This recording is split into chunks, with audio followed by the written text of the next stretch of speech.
আসসালামু আলাইকুম, কেমন আছেন সবাই? আলহামদুলিল্লাহ ভালো আছেন। আজকে আমরা যাচ্ছি হলো আমাদের রাজবাড়িতে মেলা হচ্ছে।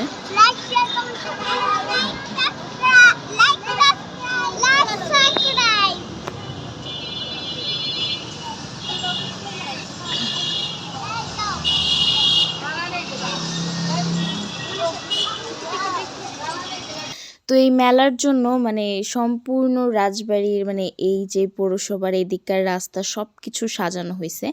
আর খুবই সুন্দর করে সাজানো হইছে। আর এদিকে এসে তো ফুলের একদম জমজমাট একটা অবস্থা। কারণ এখন ডিসেম্বর মাস, ১৬ই ডিসেম্বর।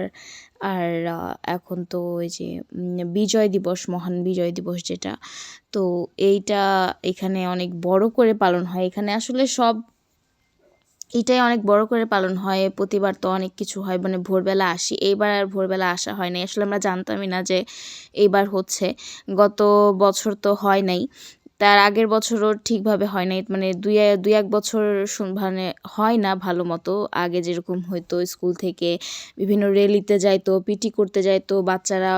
রাজবাড়ী জেলার সমস্ত স্কুল, গ্রাম অঞ্চল থেকে হোক, শহর থেকে হোক, জেলা উপজেলা সব কিছু মিলায় সব স্কুলের বাচ্চারা আসতো। অনেক বড় করে একটা অনুষ্ঠানের মতো হইতো। কিন্তু লাস্ট ২ বছর সেরকম কিছু হয় না।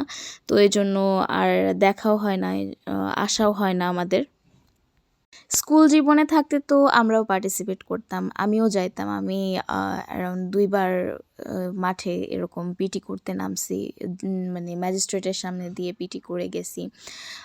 তো এরপরে আসলে আর হয় নাই। কিন্তু দেখতে আসা হয় প্রতি বছরই। প্রতি বছর দেখতে আসি, মেলায় আসি। কিন্তু লাস্ট ২ বছর হয় না দেখে জানতেও পারি নাই। তো হঠাৎ করে সন্ধ্যার সময় সুভার বাবা বলল যে মেলা হচ্ছে আর সবাই নাকি আসতেছে, এদিকে সাজানো হইছে। তো এজন্য সন্ধ্যার সময় সুভাকে রেখে আসছি। আজকে আর সুভাকে আনি নাই, কারণ বাহিরে অনেক ঠান্ডা। ঠান্ডা বাতাসের মধ্যে ওকে নিয়ে আসলে, ছোট বাচ্চা, এখন সবারই চারদিকে শুধু ঠান্ডা লাগতেছে।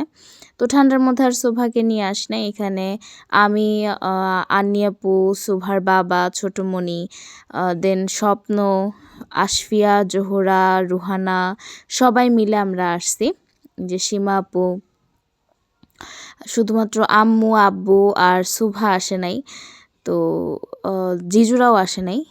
শুধু আমরা এই কয়জনই আসছি। এই যে মহান বিজয় দিবস ২০২৫।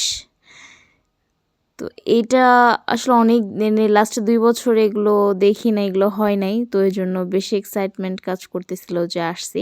কিন্তু আগের মতো এখন আর সেরকম জমজমাট হয় না, সেরকম সুন্দরভাবেও কোনো কিছু উপস্থাপন হয় না। মেলাটাও এরকম জমজমাট হয় নাই। এই কি হাবিজাবি খেলনাপাতি দিয়ে ভরে রাখছে, এরকমই জাস্ট সব কিছু। তো তারপরেও ঘুরে দেখি কেমন লাগে। তো ইনশাল্লাহ পুরো ব্লগটা আপনাদের সাথে আমি শেয়ার করতেছি। এখানে ঘুরলাম ফিরলাম, কেমন কি দোকানপাট, খুব একটা বেশি দোকানপাট ছিল না। তো আপনারা ফুল ব্লগটা দেখলেই বুঝতে পারবেন। আর আজকের ব্লগটা ভালো লাগলে অবশ্যই লাইক করবেন, কমেন্ট করবেন আর শেয়ার করবেন। আর আমাদের ভিডিও সবার আগে দেখতে চাইলে অবশ্যই চ্যানেলটা সাবস্ক্রাইব করে দিবেন। যারা ইতিমধ্যেই কাজগুলো করেছেন তাদেরকে অসংখ্য অসংখ্য ধন্যবাদ। তো এই যে ভিতরে চলে আসছি, মেলার ভিতরে আসার পরে এই যে এখানে সব এই বেলুনগুলোই বেশি দেখতেছি আমি। তো বাচ্চারা তো এগুলো দেখলে বেশি আকৃষ্ট হয়ে যায়। আমাদের জোহরা, শান, এরা তো নেওয়ার জন্য অস্থির, বলতেছে এগুলো নিবে। আর এদিকে আমি চলে আসলাম একটু খেলনাপাতি দেখতে। এই বাচ্চাদের এই খেলনাগুলো দেখতেও না বেশ ভালো লাগে। আমার মনে হয় আমি কিনি। এখন তো আর আমার খেলার বয়স নেই, এখন হলো মেয়েকে কিনে দিব সেই বয়স। এখানে দেখো ছোটমণি, পিঠা বানানোর অল সরঞ্জাম,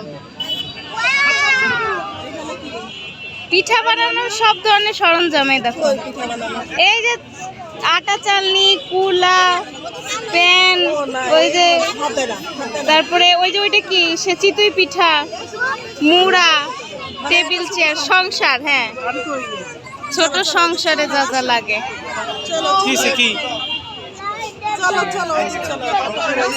হ্যাঁ এই যে সব সংসারে। এগুলো পিস কত করে? এগুলো 20 টাকা পিস, এগুলো 10 টাকা পিস। দোকান আমার আন্ডারে 10 টাকা পিস, ওগুলো 20 টাকা আমার পিস। আর আপনার পাঁচটা আপনি কালেকশন করে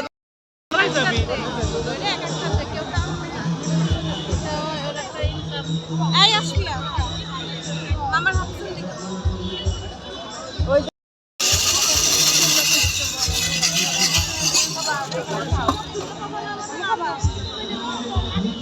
এই ঠান্ডা শীতের মধ্যে ঘটি গরম দেখে আসলে আমরা কেউই লোভ সামলাতে পারি নাই। আর আমাদের বাচ্চারাও তো এ ধরনের জিনিস খাবার খেতে ওস্তাদ। আশফিয়া, জোহরা, শান, রুহানা এরা সবাই মানে এগুলো দেখে ওরাও খাবে বায়না করতেছে, তো ওই জন্য ছোটো মনি আমাদেরকে এগুলো খাওয়াচ্ছে। আর এখন আমরা এই যেগুলো সব খাচ্ছি। তো এই শীতের দিনে না গরম গরম ঘটি গরমটা বেশ ভালো লাগছে আমার কাছে। তো এটা খাওয়ার পরে এদিকে চলে আসলাম আরেকটা এই ব্যাগ জুয়েলারি এই দোকানে। খুব একটা বেশি দোকান না, মানে ৪-৫টা দোকান এরকম জুয়েলারি আর এই খেলনাপাতি নিয়েই বসছে। খেলনাপাতির দোকানই হয়তো ৫-৬টার মধ্যে ৪টা দোকানই খেলনার দোকান, আর ২-৩টা দোকান আছে হলো এই ব্যাগ, মেয়েদের সাজগোজ সরঞ্জামের জিনিস। তো এগুলো খুব একটা কোয়ালিটিফুল জিনিস ছিল না। আসলে মেলায় তো সেরকম ভালো জিনিস পাওয়াও যায় না। আ মানে কি বলবো, সস্তা বাট অনেক দাম যায় এরকম একটা জিনিস। তো তারপরেও দেখলাম, ঘুরে ঘুরে দেখতে তো ভালোই লাগে। আর এদিক দিয়ে হলো সব মানে খাবারের দোকানপাটই বেশি ছিল। রাজবাড়ির যত ফুড কার্ট আছে, যত খাবারের দোকান আছে সেগুলোর স্টল ছিল। তো সেগুলো সব কিছু দেখে টেখে এখন আমরা চলে আসছি একটু বাজারে। সীমাপুরা সবাই চলে গেছে সীমাপুদের বাসায়, আর আমি আর সুভার বাবা চলে আসছি একটু বাজারে।